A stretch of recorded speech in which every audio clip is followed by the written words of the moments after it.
সুখের আশাই নয়, আমরা আমাদের দাবি দাবা সরকারের নিকট তুলে ধরার জন্য আমার নিহত হয়েছেন তাদের প্রতি গভীর সমবেদনা প্রকাশ করছি।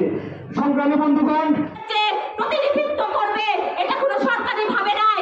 আমরা এই আদিবাসীদের একটা বিরাট অংশ এই সমতলে আদিবাসী রয়েছে, অবশ্যই এই আদিবাসীদের পক্ষ থেকে একজন প্রতিনিধি নির্বাচন করতে হবে। সংগ্রামী বন্ধুগণ, আজকের এই জনমান সমাবেশ থেকে বলতে চাই, আজকে যে 10 দফা দাবি এখানে তোলা হয়েছে, এই 10 দফা দাবি আমরা জেলা প্রশাসকের মধ্য দিয়ে অন্তর্বর্তীকালীন যে সরকার তাকে আমরা দিতে চাই এবং আমরা মনে করি এই আদিবাসীদের যে দাবি রয়েছে অবশ্যই আপনি তা বিবেচনা করবেন এবং সেটাকে পূরণ করবেন। সংগ্রামী বন্ধুগণ, আমি আমার কথা বলে এখানেই শেষ করছি।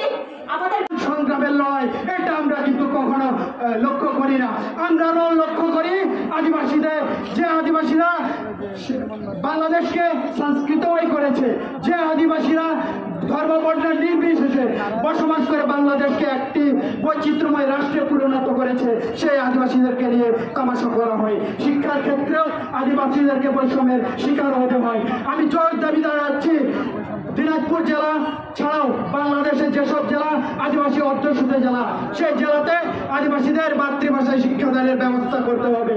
সংগ্রামী বন্ধুগণ, আপনারা জানেন, গভীর দুঃখের সাথে বলতে হয়, বারবার যে কথাটি উল্লেখ না করলে নয়, গোবিন্দগঞ্জের বাগদা গ্রামে, সেখানে আমার 2016 সালে আমার আদিবাসী ভাই বোনদের, আদিবাসী ভাইদের রক্তে রঞ্জিত সেই গাইবান্ধা গোবিন্দগঞ্জ।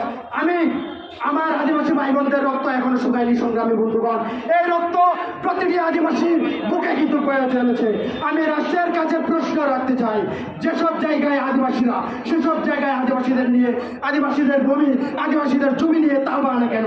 আমাদেরকে অল্প সময়ের মধ্যে একটা সুষ্ঠু সমাধান দিতে হবে। আমি দিনাজপুরের মানুষ, দিনাজপুর জেলায় 13টি উপজেলা রয়েছে বন্ধুগণ। আপনারা জানেন 13টি উপজেলায় কিন্তু আদিবাসীরা জমি নিয়ে তাদের প্রতিনিয়ত লড়াই সংগ্রাম চালিয়ে যাচ্ছে। বিগত